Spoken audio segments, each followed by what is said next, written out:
Something's made a nest in my childhood home by the lone wolf.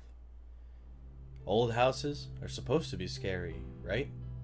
The creaks, the groans, the shadows you see or think you see, it's all just part of living in an old house. That's what my parents used to tell me, back when I'd cry out for them in the middle of the night to protect me from whatever imagined threat my imagination had conjured. The long, unlit hallways with doors that seemingly led nowhere, the cellar that had rusted shut, and the untold horrors that might lurk within, all provided the perfect fodder for my undeveloped mind. It can be both a blessing and a curse to be a child and have such an overactive imagination. The dreams and fantasies are the stuff of legends, the nightmares and terrors, not so much. Little things like making sure your feet and head are covered and night lights only work so far. You either eventually overcome your fear or it overcomes you. Fortunately for me, the soft lullabies from my mother and the stern yet comforting assurances from my father eventually won out, and my nightly terrors and fever dreams became a relic of my distant past. The prospects of college and a life outside the family nest lured me away as soon as I graduated high school, and eventually contact with my family began to taper off. There were no harsh words exchanged, no bad blood. Life simply took me in a new direction. My family was supportive. They had their dogs and goats to keep them alive and working. I still wrote and called as often as I could, and the holidays on the homestead were an annual tradition. Yet still, no matter how old I got, no matter how many times I would sleep in my old bed as a grown man, I never forgot those early years. The night terrors and the dread of something crawling through my sheets and on top of me. The last few years were harder than the ones before. My work would take me all over the world on endless trips, and so many pilgrimages to the house became less and less frequent. The phone calls began drying up on both ends, and I settled into my new normal as work swallowed me whole. Then they called me, the call every child dreads past a certain age. I was just heading out the door to catch my car to the airport when the call came. It said that when an offspring loses their parents, they could truly feel their own mortality for the first time. My autopilot turned on swiftly as my father's lawyer, Harold, laid out the entire story during our long car ride. But right from the beginning, nothing was sounding right. They had been dead for the last several weeks, Harold told me, his words thick with cold and corporate verbiage used by most practitioners of his profession. Weeks? Why was I hearing about this now? My heart sank, and immediately I was plagued by an inescapable current of guilt. My thoughts raced to recover the last memory I had of my parents, the last phone call I had made, but I couldn't place the specific memory. Had it really been that long? Harold couldn't tell me much more than a vague time of death, as there was still an ongoing investigation by local, state, and federal agencies. That was the most unusual of all. What could possibly have happened that so many law enforcement agencies would be involved in the deaths of an elderly couple? Harold was incredibly restrained in what he would divulge, and I was more than a little frustrated with him after only a few minutes. Worse yet is that all their dogs and goats were missing and assumed to have run away, though no one's seen them since. My parents' will had been very clear, however. All their assets, money, and yes, the old homestead, were to be left to me, with a small portion going to various charities they supported over the years. I barely had time to process the situation before my driver announced that we had arrived at the airport. In a hazy blur, I was guided through customs, and before I knew it, I was across the pond yet again. Attempts to drown my guilt and sorrow, with my work only ending in sleepless nights with only a morning hangover to remind me I was alive. Mercifully, this trip was a short one, and once I was back home, I packed a bag and began my journey back home. That was when I made my biggest mistake. I hadn't wanted to bring Ollie along with me for this trip. Something, right from the very beginning, was gnawing at the back of my mind, telling me to stay behind. Ollie was my beloved Australian Shepherd, given to me as a birthday gift by my friends. He had only just reached the 10-year mark, but was still as lively and energetic as ever. He'd also never been to the house, as it was an unnecessary expense to bring him along. I missed him during my long stretches away from home, eternally grateful for my neighbors who cared for him in the interim. But now, I was torn between my grief and the fear at being alone in the house for the first time in my adult life, and the small seedling of doubt that grew little by little each day. After debating over it for a few days, I decided Ollie had to come along. I wish I had left him home. I'm sorry, Ollie. The homestead was far enough away that a long-distance drive with Ollie in the car was out of the question. We flew quite comfortably first class. Well, I did at least, though I made sure Ollie was snug and well taken care of in the pet cargo.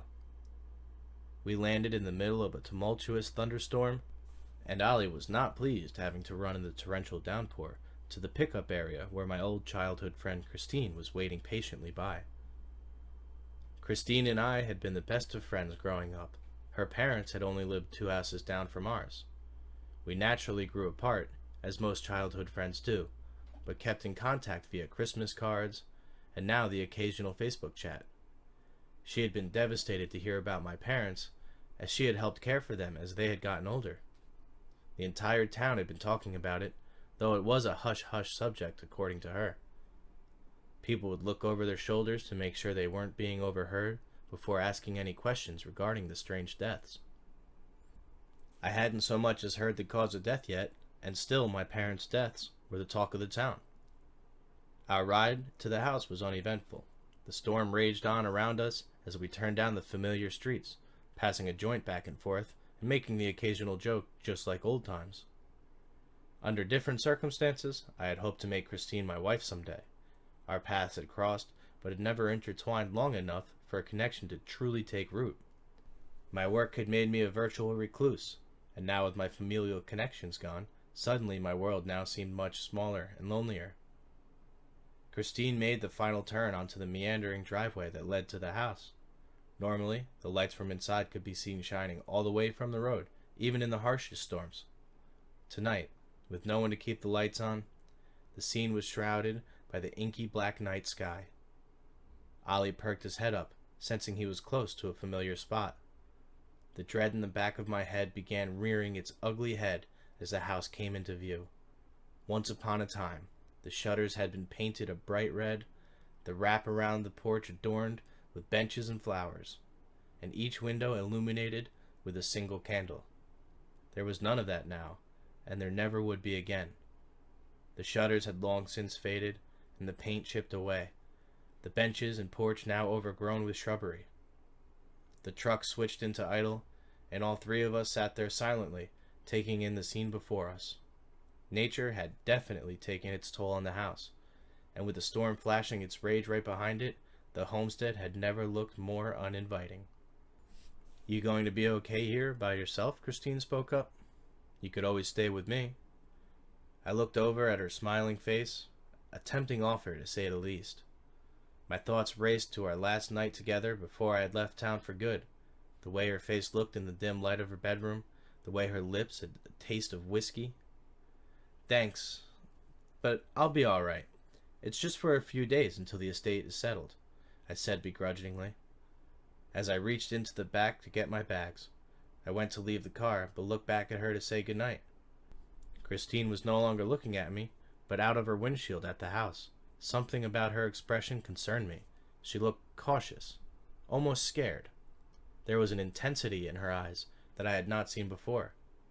She wasn't looking at the house. She was looking beyond it. Something nearby, perhaps, or maybe something inside. "Something wrong?" I spoke up. Her response wasn't delayed. She didn't snap back out of it, or anything like that. Just a moment's pause. Then she looked back at me as she spoke.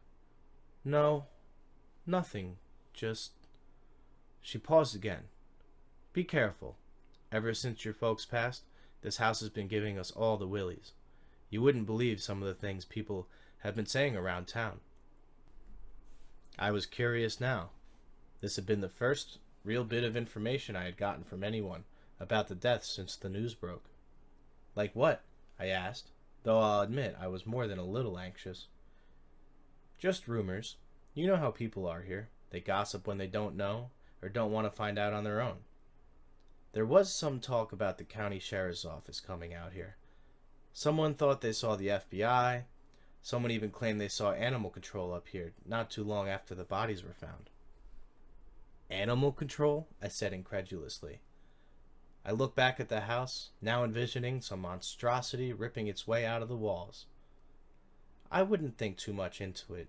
I think they just want to know what happened. Quite frankly, so do I, Christine admitted. Me too, was all I could muster. A quiet, dark energy had taken over the mood. I took one last look at the house before finally reaching for the door. Well, wish me luck, I said as I opened the door, rain instantly soaking through my first layer of clothing. Ollie hopped out right behind me and was already sitting on the front porch before I had even gotten the rest of my bags. Call me if you change your mind. My home's always open, Christine said, with a smile and a glint in her eyes. I certainly would. I laughed and waved her goodbye. She idled by just long enough to see me reach the porch and grab my keys. I watched her truck lights recede into the distance until there was nothing to see but the house and the stormy night around me. The rain had soaked me almost completely, and so the drafty empty house hit me like an Arctic blast as I stepped through the door. I dropped my bags, flipped on the lights, and for the first time in what felt like years, took a look at my childhood home. The damage was worse than I thought. The ceiling was stained with what looked like water damage, the grand staircase was missing several banisters, and every painted wall was cracked and peeling profusely. The wiring was also getting old, as the lights flickered in and out of sync with the storm. The most striking thing to me was the sheer number of cobwebs coating almost every corner and surface. Yeah, they had been dead for weeks, but just how long had they been in this house unattended while the rest of the world went on around them? I knew my parents' condition had deteriorated in recent years, but I had no idea it was this bad.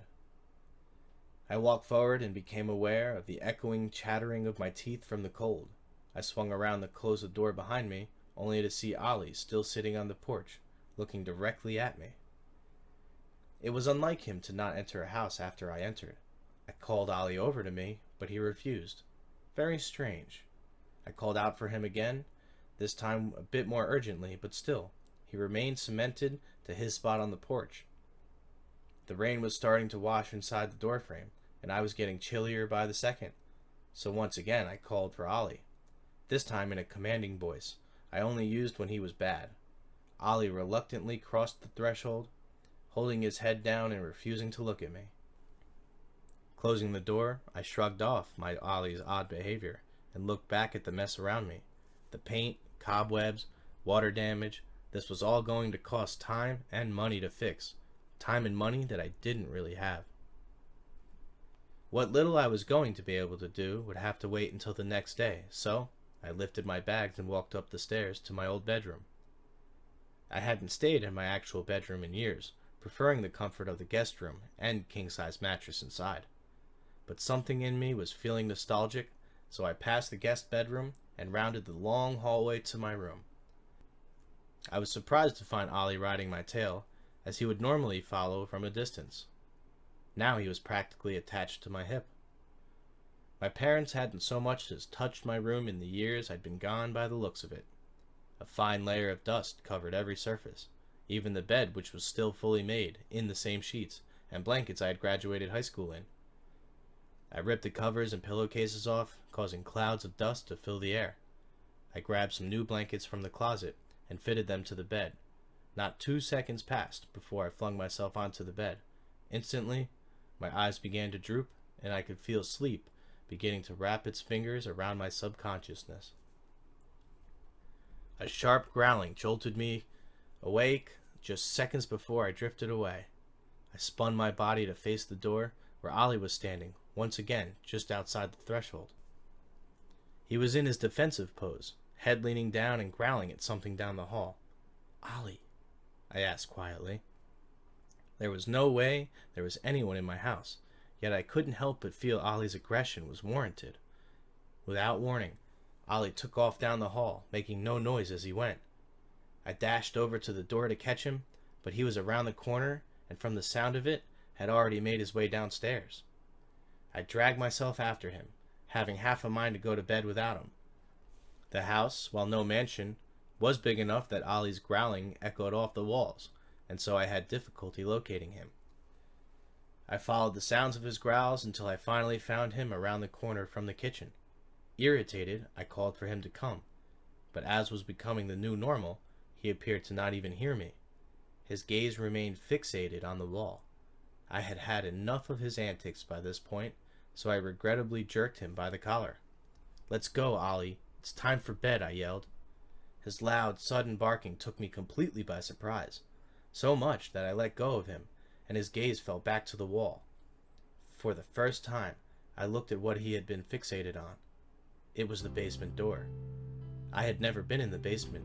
My parents had the only key, but told me they kept it locked due to water leaks and mold that was down there. I had never questioned this story, as I had no desire to spend any amount of time in that basement. I just remembered the rusted cellar doors and the vivid night terrors from my past. Ollie must have sensed its dark aura. Why else would he be triggered by this place? I had never taken Ollie here for a good reason, and I was beginning to deeply regret it at that moment, much as I do now. I tried one more time to call Ollie, but as far as he was concerned, I might as well have been on another planet. "Fine, sleep out here," I said dejectedly. I marched back upstairs, leaving Ollie to continue his stare down with the basement door.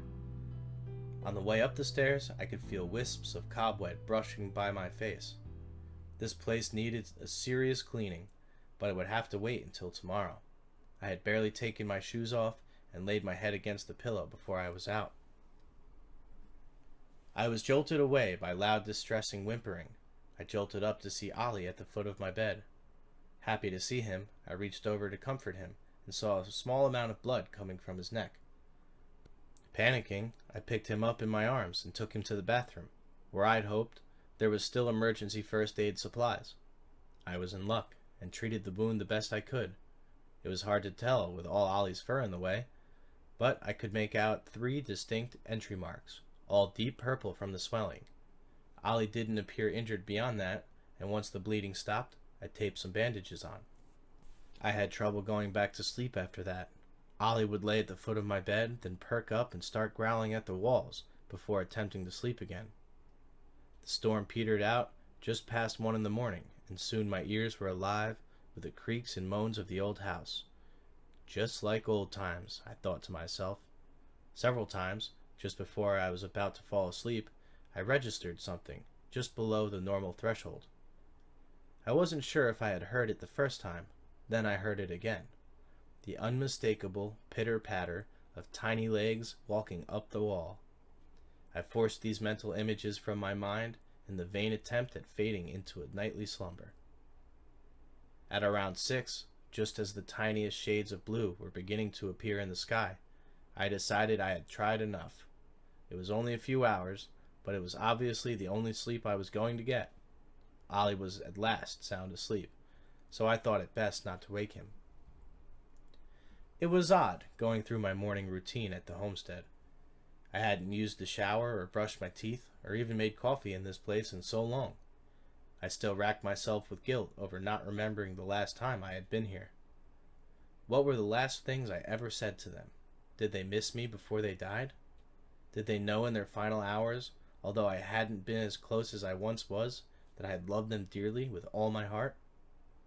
I must have hit a nerve, as the floodgates opened and I found myself on the floor of the shower, crying hysterically. I didn't know how long I was like that. I only snapped out of it when the hot water began running out. I fixed myself up and went to the kitchen where I greeted Ollie, who was once again staring at the basement door.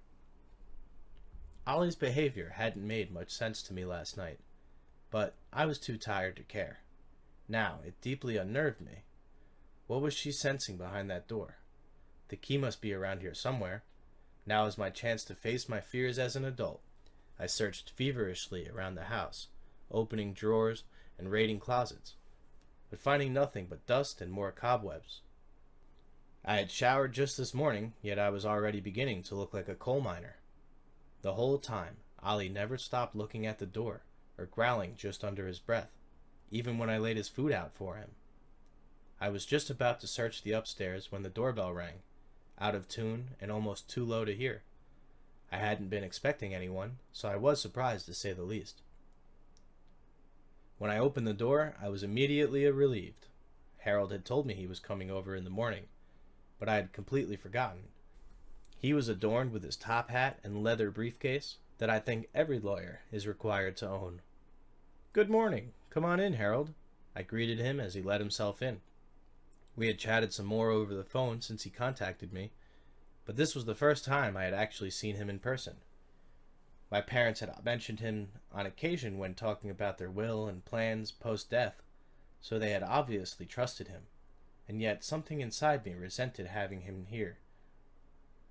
He was a bit younger than I expected, probably around my age. His plain gray suit and pants were so average that I almost wanted to take him shopping. Only his pink bow tie set him apart from any other lawyer. "Can I get you anything?" "No, that's okay. I won't be here long," he said curtly, just as stoic and detached as he sounded on the phone. He looked around him intensely, as if he were inspecting the house. Without another word, we went into the kitchen and got into business. The funeral services had already been paid for, and arrangements had mostly been made already. The director still needed me to sign off and approve of everything first, which I told Harold I would do later today. All the monetary assets would be transferred to me after the taxes and final expenses have been paid, and the house was for me to do whatever I wanted. I asked them if my parents had left behind any specific items, hoping that maybe he had the key. He disappointingly told me they had not. The entire time we were talking, he had kept his eyes around him, barely looking at me. After tossing it around for a second, I finally got the nerve to speak up. "Did something happen here?" I asked, already dreading the answer. "I beg your pardon?" he asked, unconvincingly. He knew exactly what I meant. "The whole time you've been here, you've not taken your eyes off the door. My dog is freaked out, everyone in town is freaked out, and saying crazy shit. I just want to know what happened to my parents in this house." Harold looked at me, studying my expression and plotting his next move. He had an ulterior agenda here, and I knew it. I just didn't know what it was. "I don't know what the people in town gossip about, but that's none of my business. I'm sorry. I don't have the information you want. All I know is what the police told me," he said sternly. His expression was serious, and although I still suspected he knew a little more than he let on, I had no reason not to trust him, so I let it go. After signing some papers, he wished me a good day and left without another word, not even bothering to let me walk him to the door. I sat at my kitchen table, puzzled more than ever. Ollie had finally left his spot by the basement door to eat, but had only nibbled his food before going back to the door. I looked all around me. I wanted nothing more than to just unload this place and never return. Even if nothing had happened here, this place was cursed now, and it could never be home for me again. Part of me thought about how satisfying it would be to watch the entire thing go up in flames. I wasn't rich, but I had enough money that I didn't need to sell it. I could just keep it and let the elements do their thing.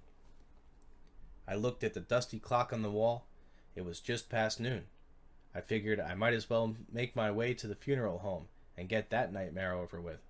I went upstairs to change into something presentable, brushing past several more cobwebs on the stairs.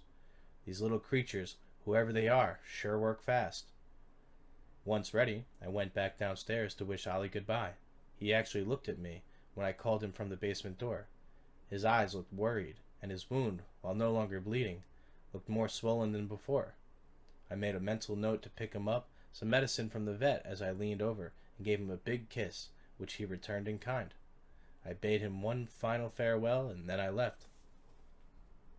That was the last time I ever saw Ollie. My driver didn't bother me once. I placed my headphones on, and I was able to sink into the world of my favorite podcast, even if only for a few minutes. Putting some distance between me and that house was exactly what I needed, as I was feeling positively cheery when I arrived at the funeral home, which must have confused the director. There wasn't much to go over, as my parents had elected to be buried side by side in matching caskets.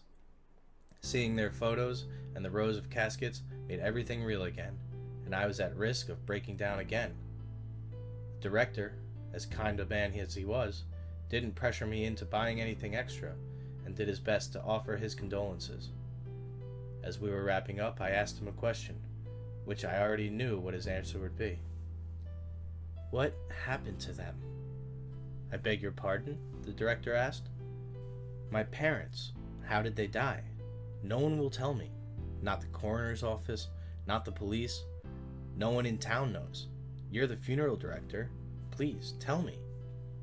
The man looked sympathetic to my plight, but his expression said it all before his lips could. "I'm sorry. I'm afraid I'm not at liberty to discuss that," he told me. A reply that was so forced and so scripted, I knew it had to be so. Someone had told him to say that. "Why not?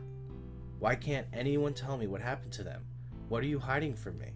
I was beginning to lose my cool, and the director did his best to calm me down. "No one in town knows what happened, only what they found afterwards. Bodies were found together in bed. Apparently, they had been dead for almost a month. No sign of the cause of death. I'm sorry. I wish I could tell you more, but that's all I was told." "Well, you've seen the bodies.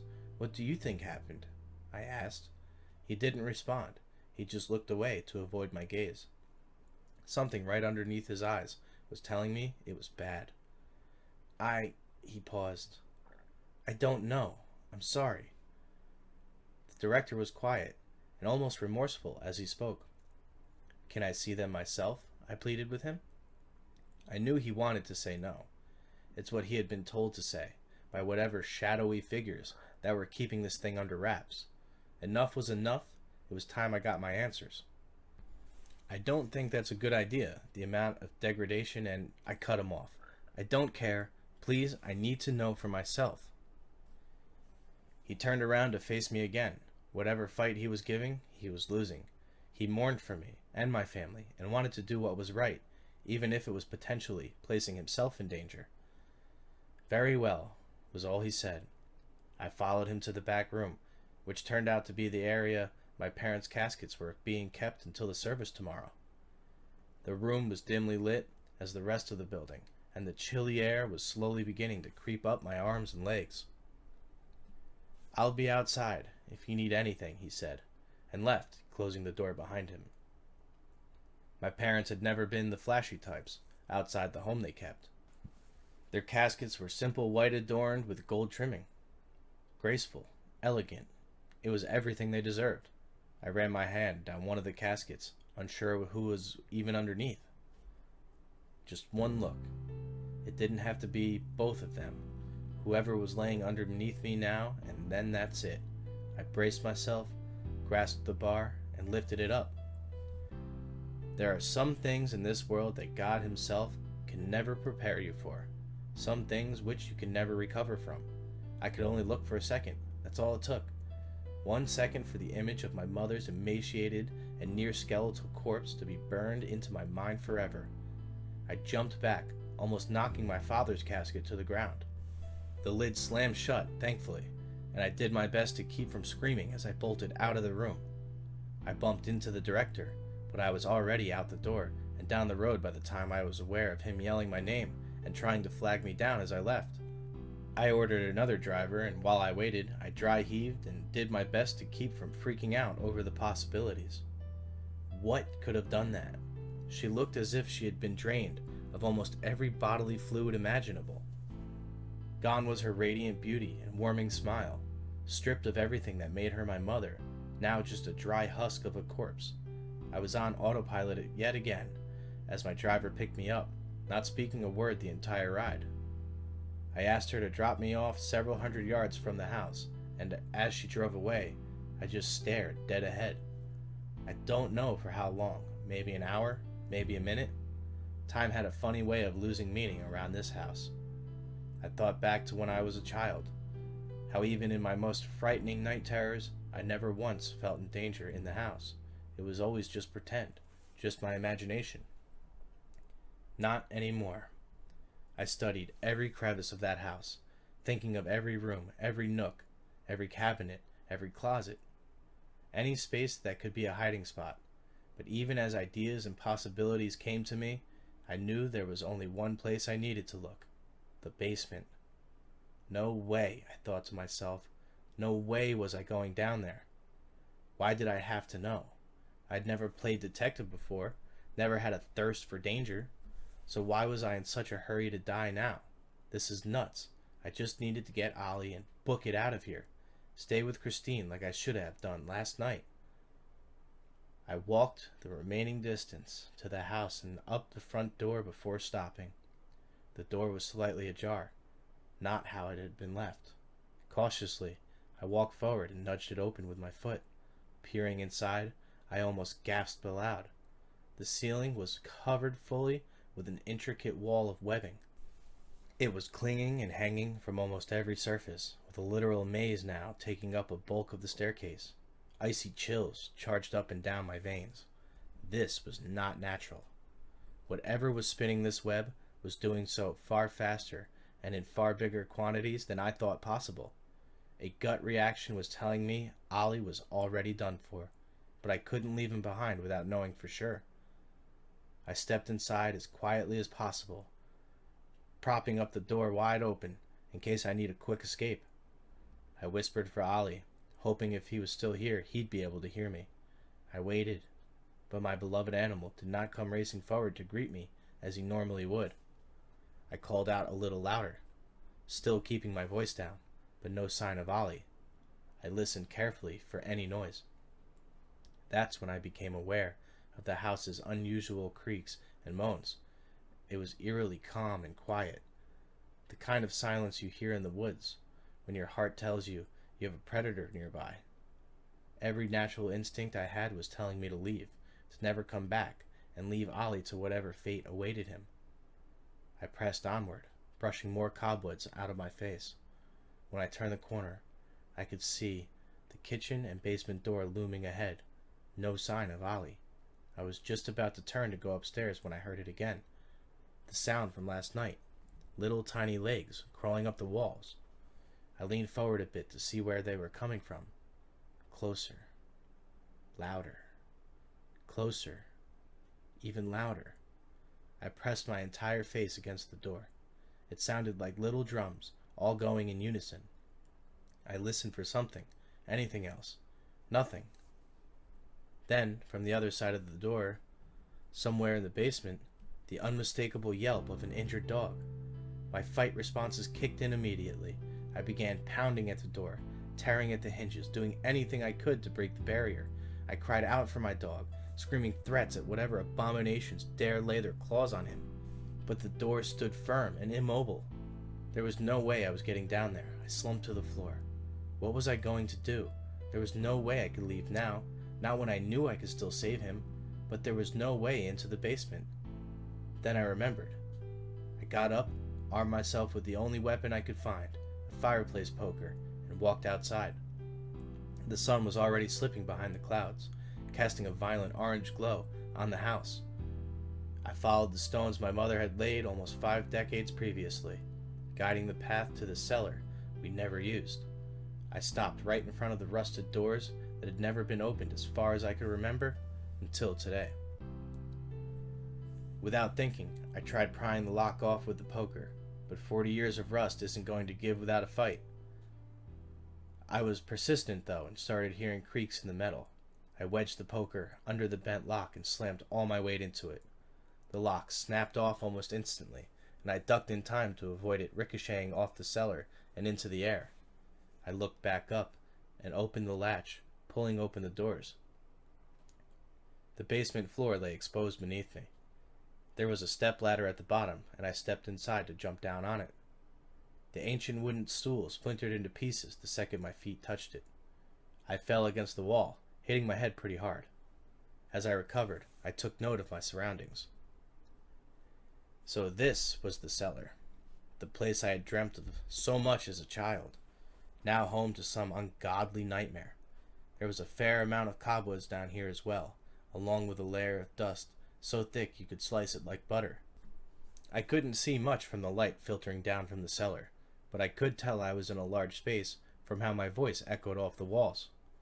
There was a work table close to the window that I dragged in front so my escape could be fast if needed. As I stepped forward, I felt my feet catching on something hard. Whatever it was everywhere. I felt my pants for my phone. Found it and switched on my flashlight. I really wished I hadn't. Bones. Animal bones. Dozens of them. Hundreds maybe. They covered almost every inch of the basement floor, about 6 feet away from the cellar. I could make out dried blood smears on the wall and in the cracks between the bones. The room stretched on into the pitch black. Some of the bones still had shreds of skin and flesh clinging to them. It took every bit of strength I had to not hurl violently on the floor. But I knew whatever was down here would smell it and discover I was here if they hadn't already. I scanned the room with my flashlight, looking for any sign of Ollie, any hope that he might still be alive. That hope died the instant I saw his bloodied collar on the ground. There was no body, no skin, or torn appendages. Just this one memento of my best friend, now gone forever. I crossed the room and grabbed it, shoving it in my pocket. As I did, I caught something out of the corner of my eye with the flashlight. I shined it over in that direction and saw a collection of knives hanging from the wall. Beside them were rows of shelves, all containing jars of liquid. I couldn't see them with the glow of the flashlight, so I got closer. That's when I noticed that the jars weren't just full of liquid. Severed body parts, hooves, ears, paws, what I assumed to be genitals. I never paid attention to the high turnover of goats and dogs at the farm. My parents told me animals got sick easier on farms, and it was normal for them to drop dead or run away and disappear. I believed them when they would tell me my boxer of 7 years ran away because I left the back door open, or that Sadie, our mother goat, was attacked by a fox the night before. Now I was beginning to wonder, did my parents know what was down here? What else were they keeping from me? What other secrets will I never know? I took a step backwards and could feel a light thread land straight across my face. More webs. I brushed it out of my face and turned around when I felt another thread of web string across me, and then another. Then another. It started coming down very fast and without warning. My flashlight caught a glimpse of something moving overhead, but it was gone the second I looked for it. They were coming from every direction. Panic began setting in. I could barely move. I kept swatting the web out of my face, only for it to be replaced by more strands. A large bone behind me caught my leg and sent me plummeting to the ground. I could hear the breaking and snapping of bones underneath me, as well as the crawling sound I had heard in the house. I was petrified. This was how it was going to end for me. Alone in my parents' basement, just another meal for whatever horror they were keeping down here. I called out for Ollie, even though I knew he was gone. I called out for my mother, even though I had just seen her decomposing body only an hour ago. And I called for my father, even though I now knew he had lied to me all these years about the basement, about this house. It was then that I heard the pitter-patter of tiny legs again, only this was different. I wasn't hearing them, I was feeling them, up my back, on my neck, then a lone rattle. That's all it took for my fear to vanish instantly. I kicked myself off the ground, brushing aside the webs that kept falling around me, and pushed myself with all my might. I leapt onto the table and hoisted myself out of the cellar and back into the receding daylight. Without missing a beat, I slammed the cellar doors back in place, though now I was without a lock to seal them back up. Hesitated, waiting for the moment the cellar doors gave away and the monster from within burst out. But all was quiet. The wind blew slightly, cooling off my burned head and giving me some peace of mind. It was now or never. Whatever was in the cellar, it was going to come out if it wanted to, and I didn't want to be anywhere near here when it did. Nothing was stopping it now, and I had just destroyed the one barrier keeping it locked up. I took one last look at the house before turning around and bolting down the driveway. No matter what, I had to put as much distance between me and that house. I ran all the way to Christine's house. She looked alarmed to see me so disheveled and out of breath. I told her there was an infestation at the house, Nothing more, and asked if I could sleep there tonight. She asked about Ollie, but I only told her I couldn't find him, just his collar. She didn't ask any more questions after that. I've been racking my brains since I got here. What was in the basement? Did my parents know? Were they feeding it? Why? Did it turn against them? So many questions I'll never know the answers to. I'm writing all this down now because I have to go back to the house in the morning. My belongings, my clothes, the keys. But there's more. I need to know the truth. I have to know what happened to Ollie, to my parents. I'll write again once I've gotten my answers. Godspeed.